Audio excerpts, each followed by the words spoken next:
fiz meio que um. Deixa eu fechar tudo aqui. Eu fui colocando as coisas que mais me chamaram a atenção do capítulo e que vai me ajudar, fizeram um gancho assim, mental para eu falar um pouquinho, né? O capítulo é o 17, né? O Psiquiatria, o Paraíso da Indústria dos Medicamentos. E ele faz uma introdução ali no capítulo falando como o conceito e as definições dos transtornos psiquiátricos são muito vagos e como que eles são fáceis de manipular, né? Ele vai comparando ali algumas mudanças que tiveram ao longo dos DSMs e tal, e ele até traz a definição de transtorno psiquiátrico pelo DSM, o DSM-4, né? Eu não vou ler, mas eu sublinhei aqui as partes como que tem a palavra ou e as partes que estão em itálico aqui mostram realmente como que esse conceito é meio vago, né, pelo DSM-4. É uma coisa bem abstrata, assim. E ele fala que o fato do conceito ser abstrato meio que favorece, né, os psiquiatras em si, a indústria farmacêutica que muitas das vezes está relacionada com esses psiquiatras para, às vezes, medicalizar ou sobrediagnosticar transtornos que, na verdade, não necessitariam de tratamento medicamentoso. Aí aqui eu achei muito interessante que ele falou que quando ele pega ali o painel do DSM-4 sobre transtornos de humor, todos os transtornos de humor, todos os integrantes, todos os médicos que estavam ali nesse painel tinham vínculos financeiros com a indústria farmacêutica, né? Então, o conflito de interesse entre esses médicos e essas medicações é muito grande. Ele fala até que não coube em uma página, eles tiveram que criar um site para colocar todos os conflitos de interesse que tinham, né, entre essas pessoas. Ah, e uma coisa interessante que ele fala também é que novos diagnósticos, deixa eu sublinhando para colocar aqui, novos diagnósticos são tão graves como novos medicamentos, né? E ele dá um exemplo de uma pesquisa que ele fez que cerca de um quarto das crianças que estavam em acampamentos norte-americanos é medicada para TDAH. Então, assim, um quarto dessas crianças toma medicação para TDAH. Que mostra que teve um aumento muito grande desse diagnóstico que antes não era tão discutido, né? E como eu vou falar, como eu achei interessante daqui a pouco, ele fala que a medicação para o TDAH tem ali uns efeitos colaterais bem complicados ali para lidar, né? E um exemplo que eu trouxe, né, de como que é grave mesmo você criar um novo diagnóstico foi o exemplo que ele deu de quando foi criado o transtorno disfórico pré-menstrual para as mulheres, né? Porque com a criação desse termo, isso impediu que algumas mulheres conseguissem emprego, conseguissem a custódia de seus filhos, né? Quando alegavam que elas não tinham esse transtorno, acabava que tinha esse problema na vida delas. E só que aí eles pegaram os critérios diagnósticos e testaram, né? Falaram, vamos ver então se a gente tem um parâmetro bom, né, para falar que a mulher tem esse transtorno. Na verdade, eles não conseguiram diferenciar entre as mulheres com sintomas pré-menstruais severos e uma mulher sem qualquer sintoma pré-menstrual. Mostrou que não tá bem difícil de fazer essa diferenciação e que isso acabou prejudicando bastante as mulheres que eles analisaram por conta desses problemas que eu falei. Aí, o que eu achei bem interessante também foi essa parte da manipulação dos estudos, né? Igual eu estava falando com o doutor, antes de você entrar, Vitória, que eu acreditava muito no delineamento do desenho, assim, eu vi ali um ensaio clínico randomizado, duplo cego, e pensava, putz, deve ser, né, um estudo muito, muito bom, né, muito, com um grau de evidência muito alto, só que, por exemplo, o que ele fala no livro é que ele geralmente exclui pessoas que melhoram com o placebo antes que o ensaio comece. Ele dá esse exemplo aqui. Ou às vezes eles estudam pessoas que já toleravam, já sabiamente toleravam a medicação antes de randomizar essas pessoas, né? Então, eles fazem ali uma seleção muito Só vou curiosa. te atrapalhar um instante, Pode só falar. acho que te ajudo. A gente tem os nossos vícios de linguagem. Você já falou várias vezes interessante, tudo bem, pode falar o interessante, mas do assunto que nós estamos falando, se você fica falando que é interessante, parece que você corrobora, que você gostou disso. Talvez seja melhor você usar a palavra achei muito impactante, que ele selecione e retire os pacientes que melhoraram com o placebo já para não sujar a amostra deles. Quando você fala interessante, dá a impressão que você está solidária Eu gostei, à, né? à ideia deles, né? é visto de linguagem. Eu adquiri um visto de linguagem lá atrás e é difícil de eu tirar, que eu, quando estou conversando com paciente e família, eu, para me solidarizar com a dor deles, eu costumo falar assim, a gente tem dor de cabeça assim, a gente toma um remédio, processo assim, e aí tem paciente que fala assim, o senhor toma também? Não, não, eu estou falando a gente, ser humano.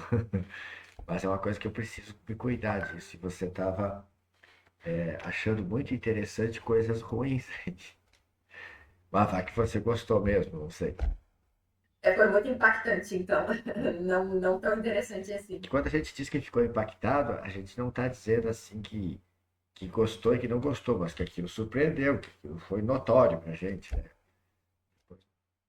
E me surpreendeu bastante essa parte que, deixa eu só transferir, que ele fala, né, que ele pega os estudos que avaliaram resultados falsos positivos e falsos negativos quando você vai rastrear um transtorno depressivo maior.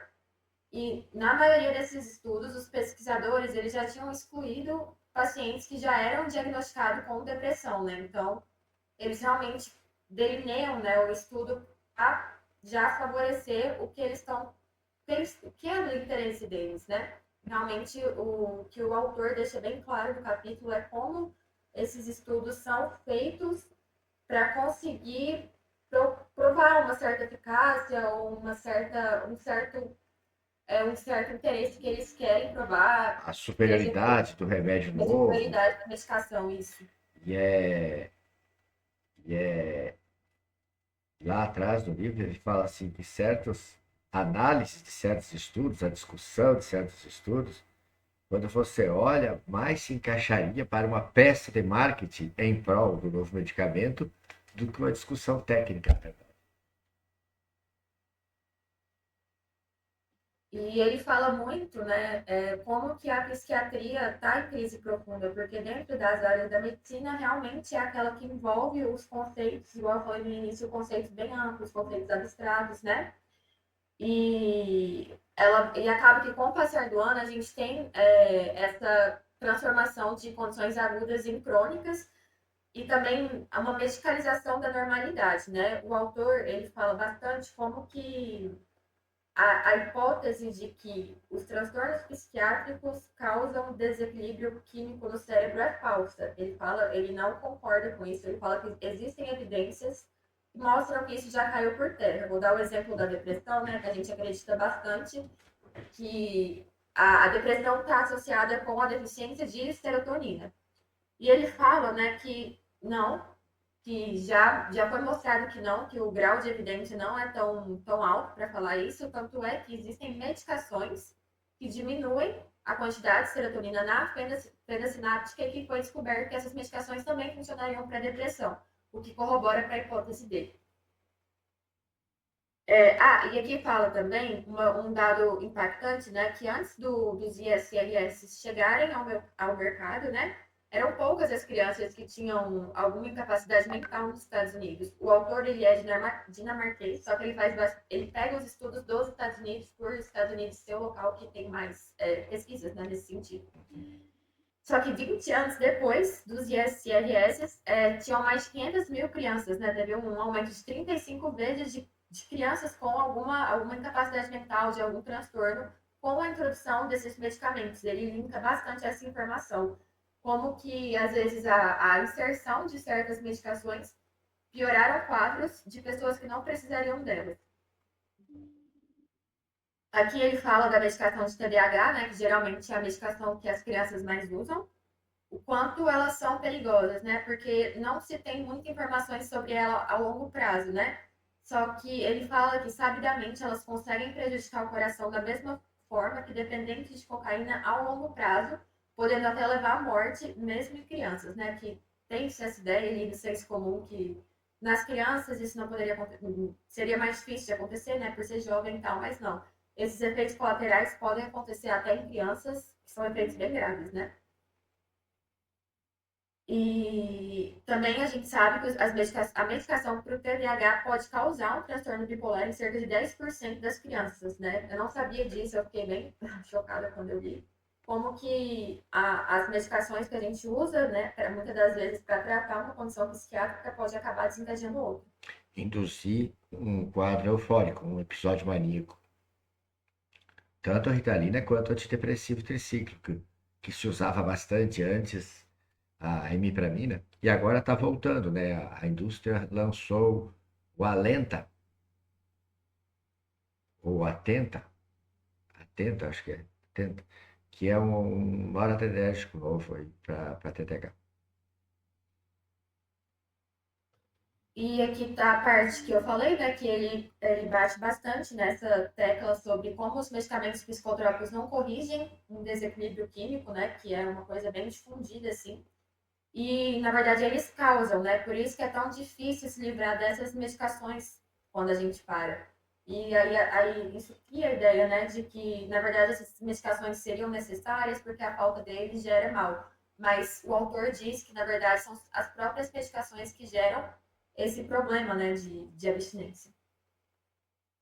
Aí ele fala aqui, né, que os medicamentos psicotrópicos não corrigem o desequilíbrio químico, né? Eles é o que o causa, né? Igual eu falei.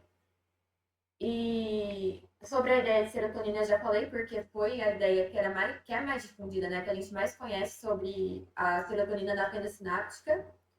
E no final do capítulo, né, ele vai chegando num ponto que ele fala bastante da fluoxetina, né? Foi o primeiro ISRS que foi inventado. Ele fala como que tem um conflito de interesse com a farmacêutica que foi criada, né? Que ela foi criada, na verdade, para tratar os transtornos disfóricos pré-menstruais das mulheres, só que aí foi introduzida para vários outros transtornos. E ao longo disso, foi se observado que a fluoxetina ela pode gerar um certo grau de agressividade, de violência nos usuários. Ele até relata um caso de um menino que entrou ali numa das escolas dos Estados Unidos, cometeu um crime, né, matou pessoas, a mão armada e tal. E depois eles descobriram que esse menino tomava fluoxetina, foram tentar ver mais a fundo isso, essa história. Só que bem na hora a FDA, a própria Lilly, que é a indústria farmacêutica, foi lá e vetou. Falaram que não poderia, eles não poderiam investigar isso, não poderiam, né, publicar isso, que na verdade seria um desserviço à medicina. E foi bem cortado na raiz, né, essa hipótese deles, não tiveram como investigar mais a fundo sobre isso. E ele fala dessa escala de depressão de Hamilton, né? E fala que, na verdade, a melhora que foi observada entre alguns antidepressivos é muito pequena.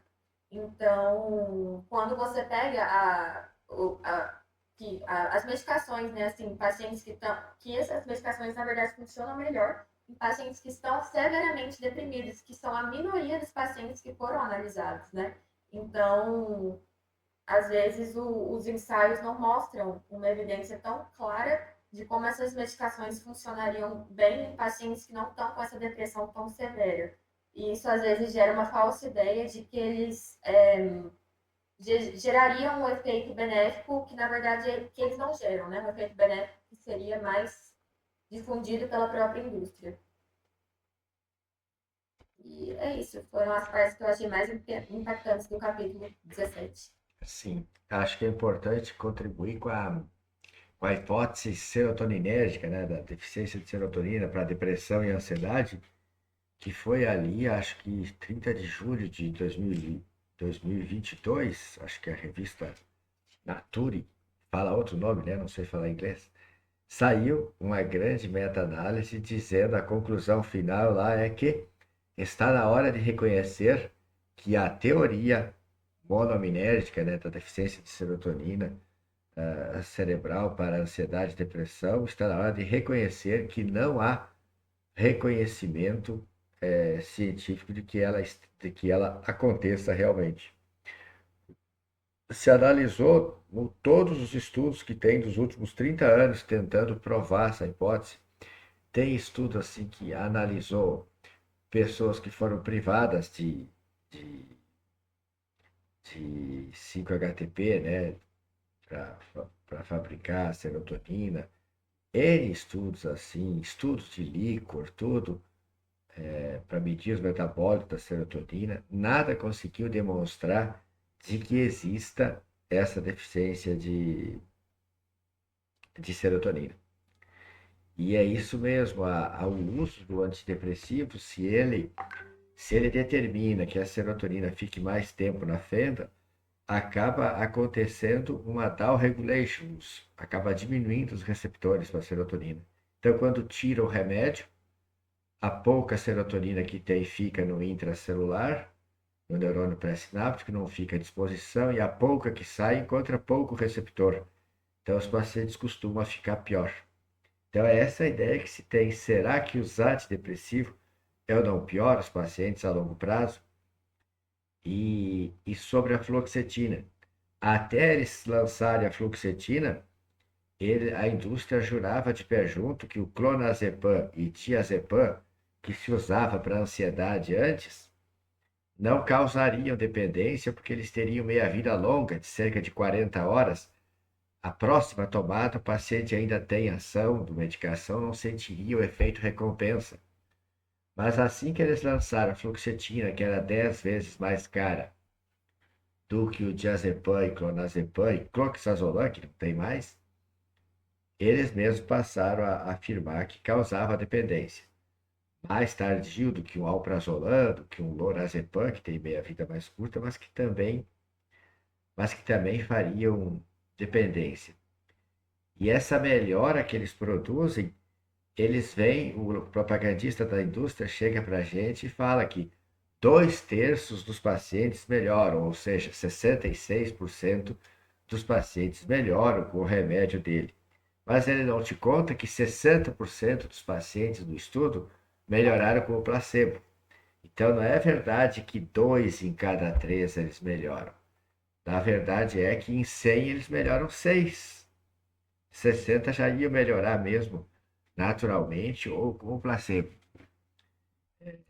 É muito pequena a ação do antidepressivo.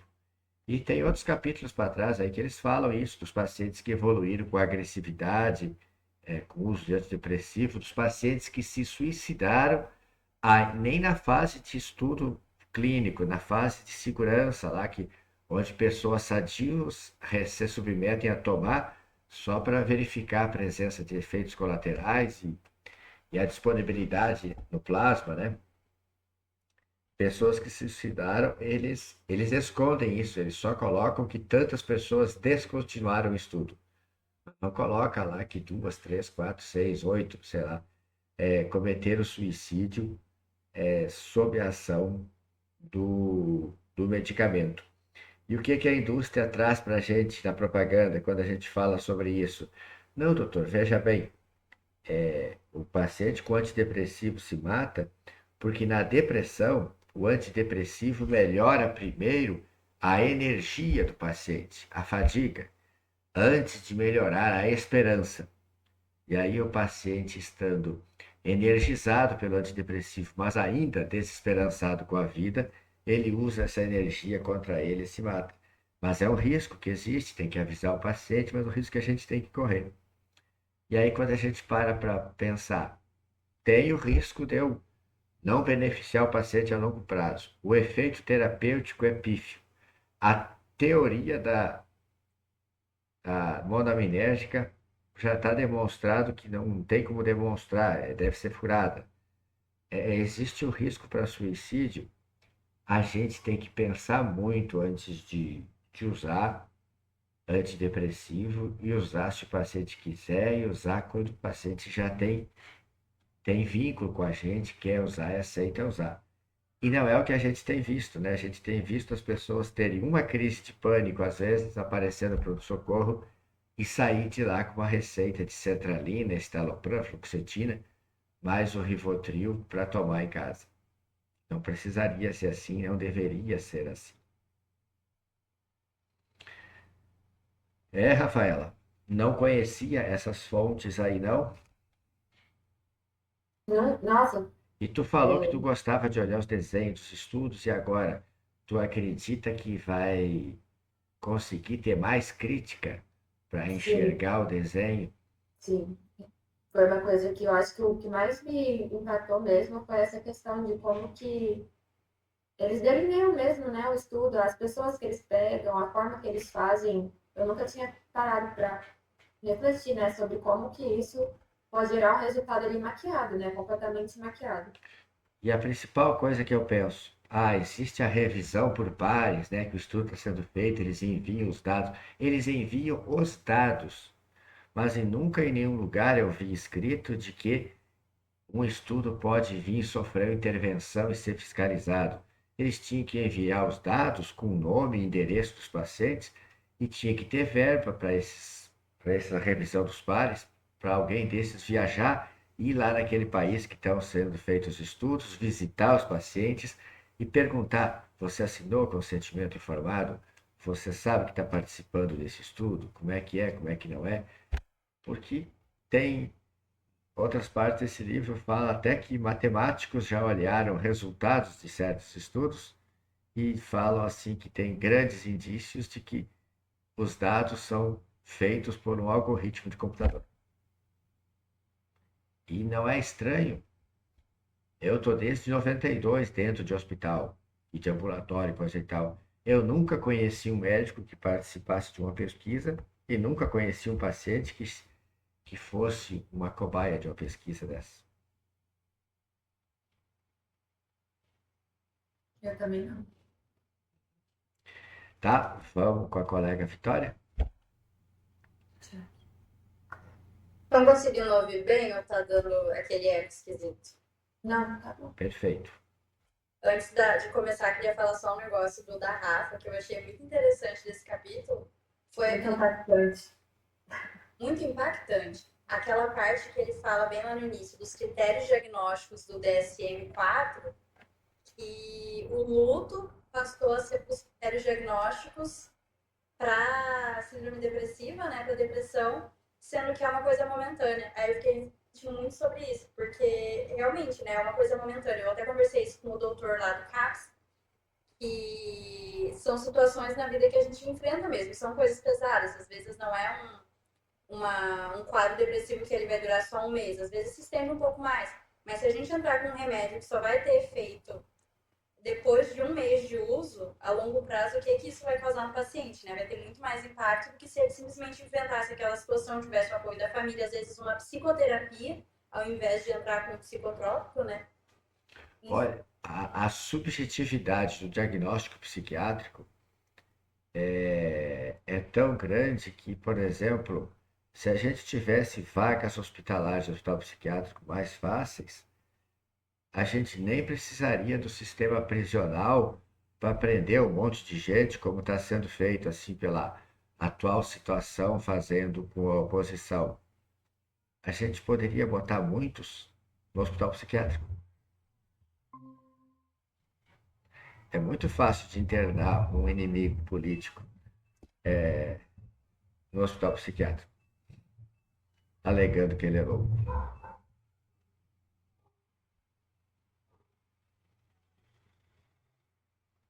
A Vitória ficou entrada em dois lugares, engraçado. É no computador que ela tentou entrar. É que ela tá presente. Minha câmera não deu certo no computador. Ah, tu tá no celular pra ver e a... Exatamente. Eu tô com o computador e o celular empilhado um em cima do outro. Mas tá. O capítulo 16, né, ele era mais focado ali em falar sobre a questão da rosiglitazone e da pioglitazone. E uma das coisas que eu fiquei mais chocada, assim, de cara, quando eu comecei a ler o capítulo, era uma das primeiras coisas que ele falava, era que os ensaios de longa duração são exigidos depois que já foi aprovado para comercialização. E assim, eu achei isso muito chocante. Eu lembro que até a professora Sade, um tempo atrás, teve uma conversa sobre isso com a gente numa aula prática, que assim, faz um ensaio curto, a gente não vai saber que efeito aquilo vai ter na pessoa daqui 5 anos, daqui 10 anos. Faz uma coisa que vai ser só sobre os efeitos realmente de curta duração, né? Então, nossa, eu achei um absurdo.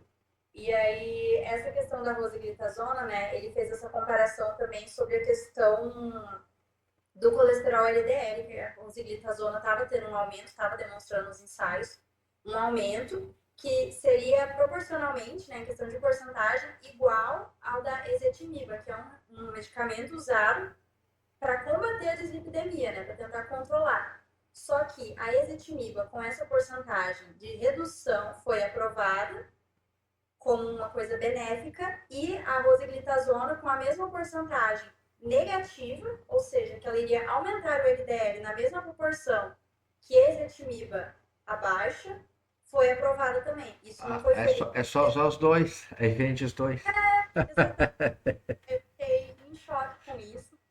Teve também a parte que, assim, não, eu achei que, assim, aprovar um medicamento que tem muitos malefícios, que não foi comprovado ainda que os benefícios dele valem a pena, sendo que tem um outro que faz a mesma coisa e tem os efeitos adversos praticamente iguais.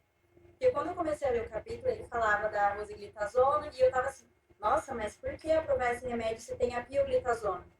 Achando que era melhor. E aí, quando desce o capítulo, ele começa a falar que, na verdade, a pioglitazona também teve estudos que mostraram efeitos adversos muito parecidos com o da rosiglitazona, em questão de aumentar o LDL, até mesmo aumentar os eventos cardiovasculares, casos de infarto do miocárdio. E, além disso, a pioglitazona também teve um estudo relativo a câncer de bexiga, que foi mais incidente nos pacientes que estavam fazendo uso. E aí tinha uma questão que foi até do valor de P, que o professor até explicou pra gente na segunda-feira, que tinha uma diferença pequena. Então, um valor tal não tem muita relevância, mas um valor tal tem. E aí ele falava bem aqui que o relatório desse ensaio dos casos de câncer de bexiga teve inicialmente 14 casos de câncer com o medicamento e 6 com o placebo. Ok, valor de P 0,07. 4 anos depois, foi revelado que um dos casos de câncer, na verdade, era benigno. Então, diminuiu de 6 casos com placebo para 5. E daí mudou o valor de P e virou 0,04, que daí já é um valor de relevância maior, né? Deixa eu ver o que é mais. A pioglitazona e a rosiglitazona, quais são as medicações do comércio aí que eu não lembro? Uns. Nossa, eu não cheguei a olhar o nome delas. E é medicação para glicemia. Acho que é a API comercial da pioglitazona. Há o mecanismo de ação, não é aquele que inibe a reabsorção de açúcar? Exatamente, é Sim. aquela que vai para dentro da célula, né? Sai do sangue, entra na célula e aí vai causando prejuízo de hiperglicemia dentro da célula em vez de ser na corrente sanguínea. Uhum. Foi bem o que o senhor desenhou pra gente até na segunda-feira. Uhum. Foi bem esse caso mesmo. Mas Daí, é ela que age, é ela que age no túbulo renal distal? Não. Acho que não. É o princípio ativo que tem no Janumet, junto com a metformina, é que ele inibe a reabsorção de açúcar, a urina fica mais doce. Está agindo só depois que o paciente ficou hiperglicêmico. Essa aqui é outra. Eu tento nunca usar isso aí. Eu tento tirar dos pacientes. Lá nesse capítulo ele falava até mesmo da questão da metformina, né? Ele falava que assim, é muito melhor usar a metformina do que usar um remédio desse, porque a metformina já tem estudos mais aprofundados, a gente já vê mais o efeito dela, já tem estudos comprovando o efeito que ela tem, e ela é mais previsível do que entrar com esses medicamentos novos, né? Eu achei até, assim, uma visão que eu tive lendo esses capítulos, tanto 16 quanto 17, é que o remédio vem e ele é divulgado, usado na publicidade como um remédio inovador, sendo que tem um outro que faz basicamente a mesma coisa. Mas é barato. Uhum. E o médico facilmente é seduzido pela essa promessa do inovador, do novo, do melhor, e também que ele acaba compreendendo que quando ele começa a prescrever isso, as visitas do propagandista aumentam, os prêmios aumentam. Foi bem isso. Daí tem toda aquela questão também que a Rafa já tinha falado lá no outro capítulo, que tem toda essa questão de ter uma banca avaliadora, né, que vai estar avaliando esse medicamento, igual lá na FDA dos Estados Unidos, e que essas pessoas não são imparciais. Não existe pelo menos no capítulo ele não trouxe critérios pré-definidos rígidos. Então, por exemplo, se tem um valor acima disso, um valor P acima disso, para tal malefício, o remédio não vai ser aprovado. Isso não existe. Então, fica muito do ponto de vista dos avaliadores, né? E eles podem ser influenciados, como a gente viu no capítulo, por Muitos questão são financeira. contratados da indústria. E é isso. Achei bastante chocante isso, porque assim, eu sempre tive essa noção de que a indústria, né, não é apenas pelo bem das pessoas, é óbvio, né? Claro que tem ali todo o capitalismo por trás. Mas eu não achei que era tão fácil ocorrer essa manipulação. Pois é, a pesquisa podia ser toda estatal, né? Liberar as medicações e a fabricação, distribuição poderia ser o privado, vamos dizer assim. Mas aí quem diz também que o sistema privado não ia corromper os agentes estatais a falsear estudos, etc. E sobre o nome do capítulo ali, a glicose estava bem, mas os pacientes morreram. Porque era aquilo que eu tinha conversado com vocês, de que colocar a glicose para dentro da célula intoxica mais o paciente. Sim. É essa a hipótese que ele fala aí? Eu acabei não colocando aqui, deixa eu ver. Eu não coloquei aqui nessa parte, mas ele falava exatamente isso. Os pacientes estavam usando isso aí, tinha esse mecanismo que a glicose sairia do sangue e iria para dentro da célula. Isso estava afetando principalmente o sistema cardiovascular. E nesses pacientes teve uma incidência bem maior de infarto do miocárdio, né? Daí foi associado a essa glicemia. Uma coisa que eu achei interessante, mas eu achei interessante mesmo, eu achei legal, do capítulo também, foi que ele falou que existem poucos estudos que comparam antidepressivos com exercício físico. Aí ele vai dar o exemplo de um que ele pega pessoas com um transtorno depressivo maior, um grupo só utilizava sertralina e o outro só praticava atividade física. 100% de todos os grupos tinham depressão maior.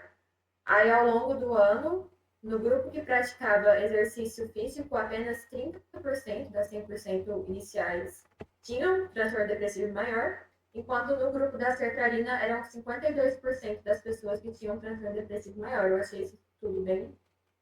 É, é. A gente tem tudo para a gente acreditar que atividade física intensa seja melhor que antidepressivo para ansiedade e depressão. E não só isso, como obedecer o ciclo circadiano, comer direito, atividade física. Mas o antidepressivo é o que mais vende, porque é a coisa que parece ser mais fácil e tem uma propaganda grande. E falando assim, de não ter os estudos de longo prazo, né? E na oncologia, que nem tem estudos. Na oncologia se parte do princípio que o paciente está com câncer, vai morrer. Então eles demonstram que aquilo tem atividade antineoplásica in vitro em animais e eles já são autorizados para vender para humanos, com o compromisso de em 3 anos eles mostrarem estudos observacionais do uso clínico que comprovem o benefício. Só que lá atrás, nesse livro, capítulo que fala disso, fala que se estudou 55 medicamentos num hiato aí de 10 anos, é, só 15, acho, só 20 vieram apresentar esse estudo e 15 não mostravam benefício nenhum, e dos 55, só 20 teve, porque os outros 35, né? Os outros 35 tiveram que ser descontinuados porque a olhos vistos, clinicamente, estava matando mais os pacientes do que não usava.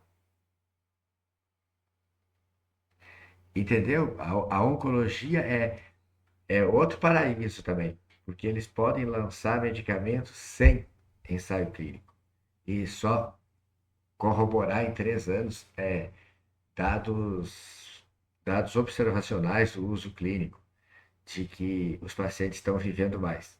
Mas a maior parte deles, a olhos vistos, mostra que os pacientes estão morrendo mais quando usam o novo medicamento.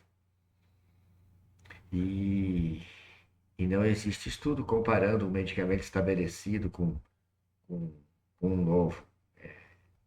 É sempre só usando medicamentos, não compara.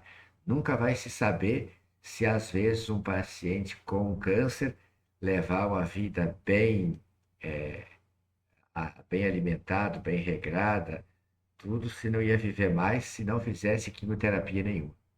Nunca vai se saber, porque eles dizem que não é ético, mas é porque na verdade eles não querem arriscar se demonstrar que o paciente que não pode ser operado só precisa ser bem tratado para ele viver melhor o que lhe resta, né? Vamos dizer assim.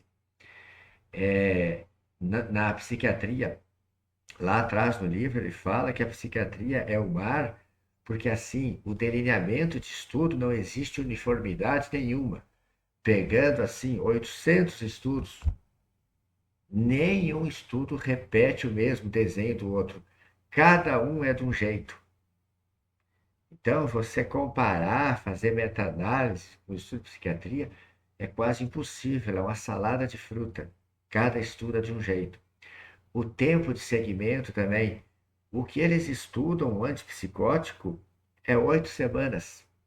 2 meses usando antipsicótico para ver a redução de sintomas psicóticos.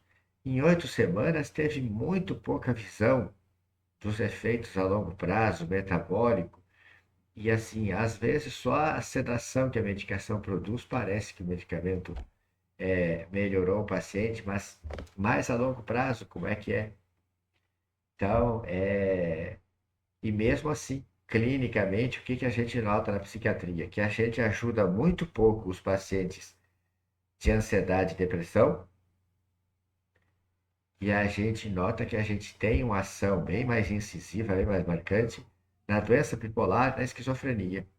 Nessas doenças, a gente consegue notar que tem uma mudança nos pacientes, tem a melhora clínica.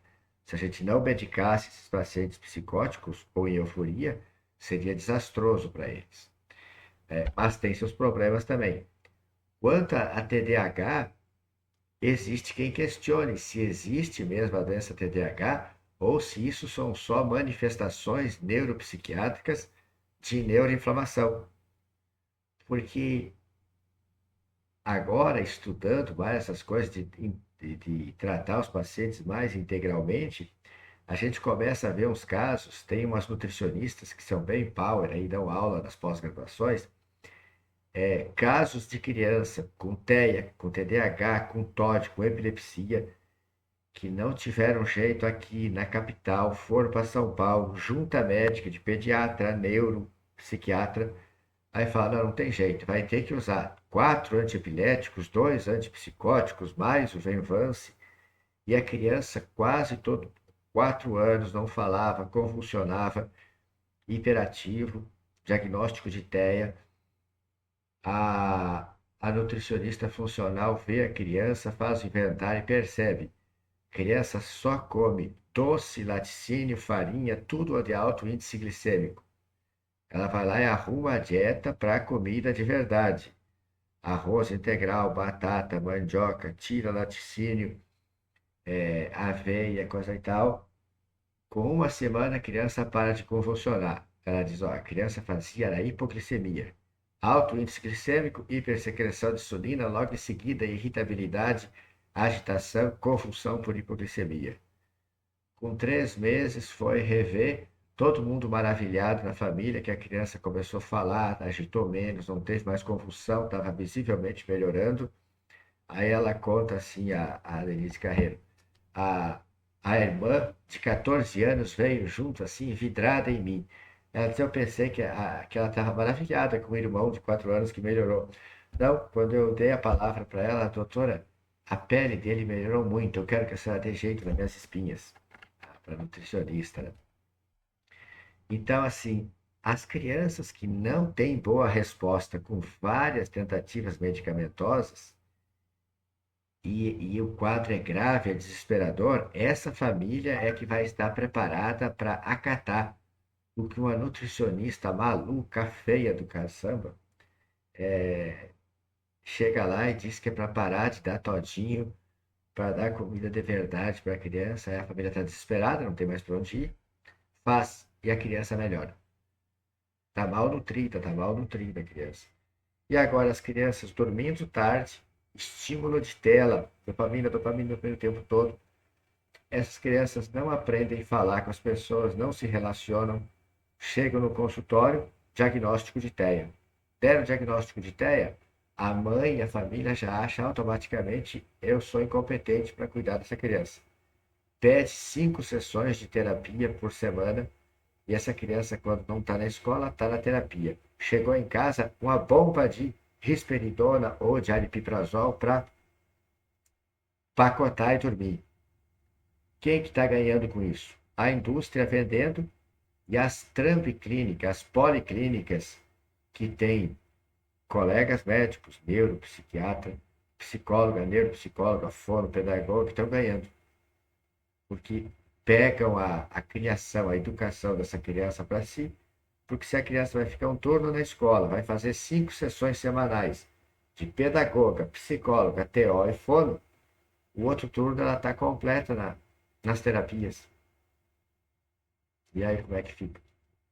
E agora está assim, está desesperador. Vocês não imaginam a quantidade de criança que a gente chega no consultório, crianças hiperreativas, TDAH,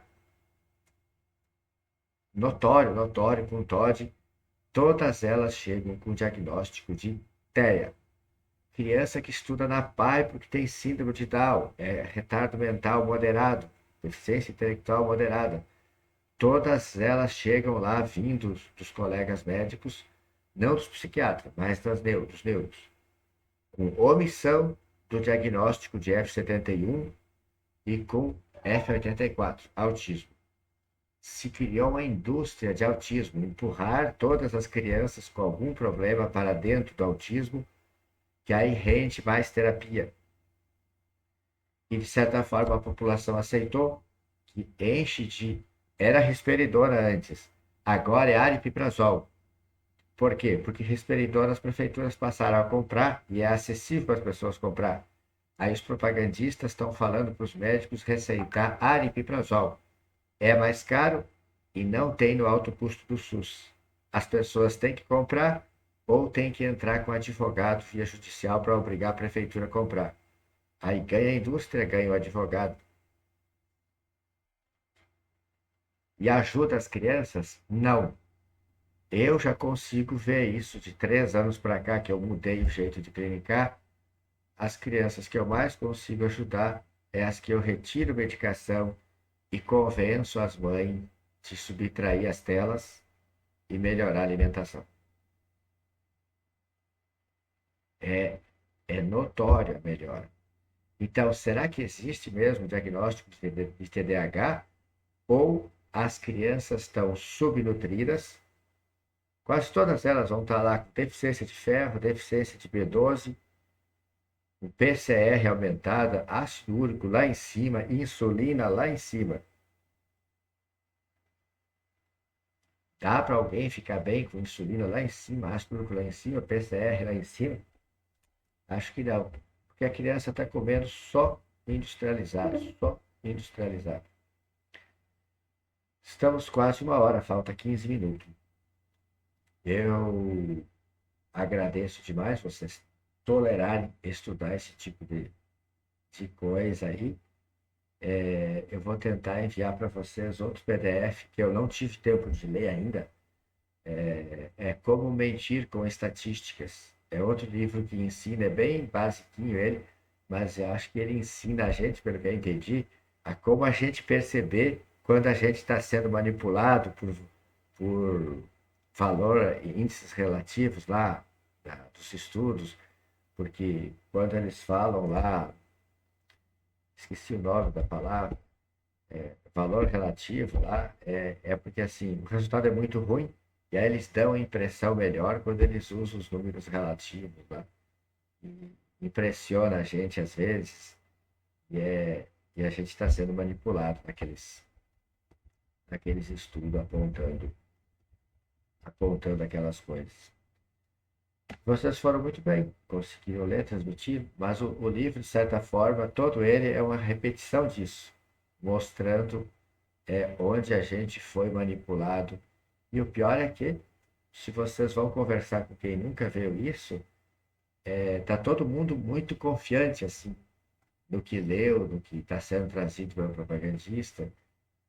E demora para as pessoas acordarem que tem mais interesse comercial por trás do que científico. E o duro é isso, é que dá para a gente ganhar vida, dá para ganhar dinheiro fazendo o que sabe e o que serve. Mas algumas pessoas acham que, sei lá, a ganância é tão grande, começam a fazer coisa que não serve.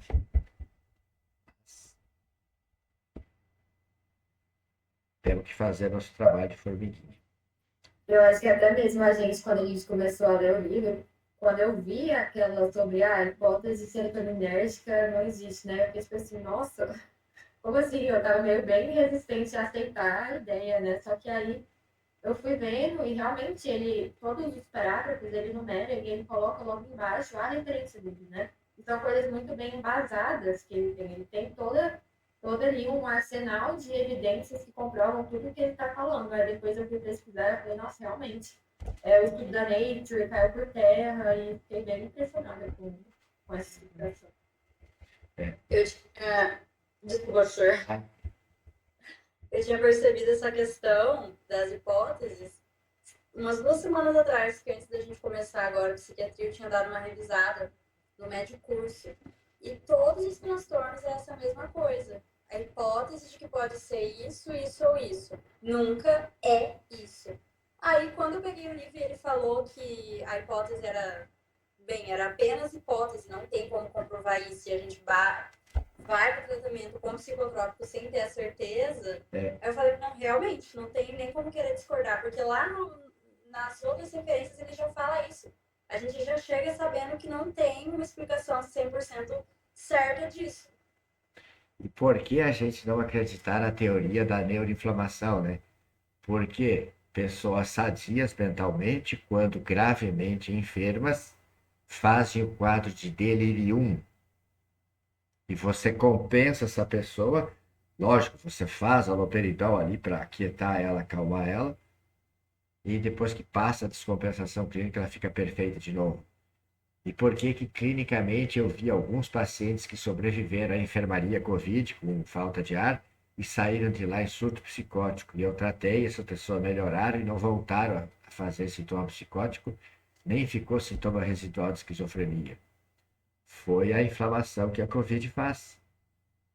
Boa parte dos que fizeram inflamação pulmonar precisaram também de diálise durante a internação, por inflamação renal.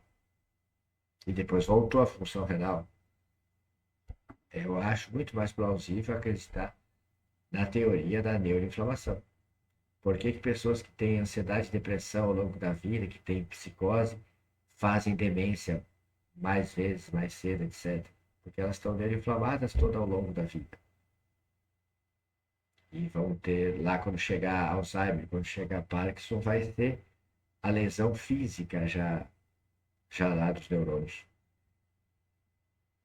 Ah, eu acho que era isso. Eu tinha lembrado de outra coisa, mas é tantas coisas que a gente vai lembrando. Ah, da teoria da serotoninérgica, né? Por que que a gente tem um conceito entre a gente, quanto médico, que quando a gente vai tratar uma professora de cerca de 50 anos, a gente dá atestado para ela, não vai mais voltar. E é assim que acontece. Aí agora, hoje tive o prazer de atender, terceiro encontro, segunda consulta, uma senhora de 53 anos de Guarantã, veio e estava desesperada. Perdeu o marido há um ano com câncer de pulmão, uma filha estava bem fora jogando basquete, teve que voltar para casa, e ela em crise. Tá bom, eu fiz antidepressivo, continuo fazendo o clássico, mas fiz os exames dela e entrei lá com as suplementações essenciais, precisou botar B12, botei cortisol, tireoide, agora está com 3 meses que eu vi ela a primeira vez. Tá toda contente, falando que entrou no mestrado, que o atestado dela vai acabar agora em julho, ela vai voltar da aula. Quando que eu consegui isso antes? Um professor com 50 anos pegou atestado, ficava fadado a ficar dando esse Talopram, Rivotril e atestar a cada 6 meses. E a mulher vai para o mestrado, com 53 anos. É diferente. E a gente é doutrinado a acreditar que se a B12 está 220, tá bom, tá dentro do valor de referência, tá bom. Cortisol não mexe nisso. Entrou na menopausa, não dá hormônio que dá câncer. Mas a resposta clínica dos pacientes é totalmente diferente. Então, o recado é esse. Sempre criticar os estudos, critiquem a clínica também e confiem na clínica, confiem no que estão vendo nos pacientes, porque a gente acaba sendo doutrinado a não acreditar nos pacientes. Tem paciente que chega e vira e te fala assim, doutor, eu levanto 5 horas, eu caminho 1 hora e meia com a minha colega, eu volto 7 horas em casa, eu tiro os filhos da cama, dou café para eles, levo para a escola e vou de bicicleta, faço uma diária de manhã, às 13 horas entro noutra diária e não consigo emagrecer. A gente é doutrinado a pensar assim dentro da cabeça da gente. Mentirosa, deve comer feito uma vaca de leite e não faz exercício e está gorda desse jeito. Olha, os exames dela estão todos dentro do valor de referência, mas raciocinando que eles não estão na melhor performance, você suplementa, tenta trazer isso e convence os pacientes a sair de industrializado de açúcar, e esses pacientes melhoram. Porque acaba que a gente tem que acreditar que existe um ajeitado de propaganda para todo mundo vender. Nós vender consulta, a indústria vender remédio, a indústria alimentícia vender produto ruim para a gente, as clínicas de estética vender procedimento que não adianta nada para as pessoas. Eu juro que eu achei que era zoeira. Depois eu entrei no perfil, fui lá olhar, uma dentista bucomaxilo fazendo peeling facial de fenol, as pessoas destruídas, sem poder falar, com aquelas faces horríveis. Digo, meu Deus, tem gente que se submete a isso. O que as pessoas acham que vão melhorar? Descascando toda a pele da face para ter uma pele nova. Viramos cobra agora, é de dentro para fora que a gente tem que melhorar. Professor, o senhor chegou a ver um caso, acho que tem muito tempo atrás, acho que foi no Fantástico, eu vi na TV. Que foi uma moça que ela não era nem odonto, nem biomédica, nem enfermeira, nem farmacêutica, nem nada. Matou o rapaz, é isso, né?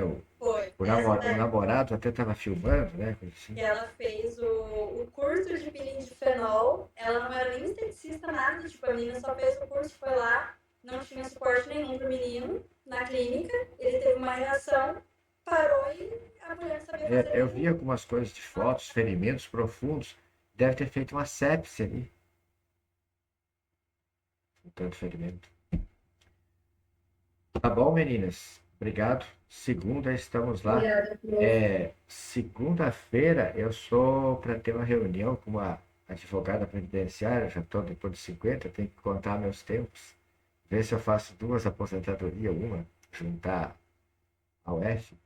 Eu devo ter uma reunião com ela meio-dia, então talvez vá até 1 hora, 1 e pouco. Se eu chegar lá, separo os pacientes, se tiver paciente de primeira vez, pode começar a fazer a entrevista, em seguida eu chego e a gente encerra. Tá bom? Aí eu vou mandar para a senhora os Os arquivos. Tá. Obrigado. Boa noite. Obrigada, boa noite. Boa noite, professor. Obrigada.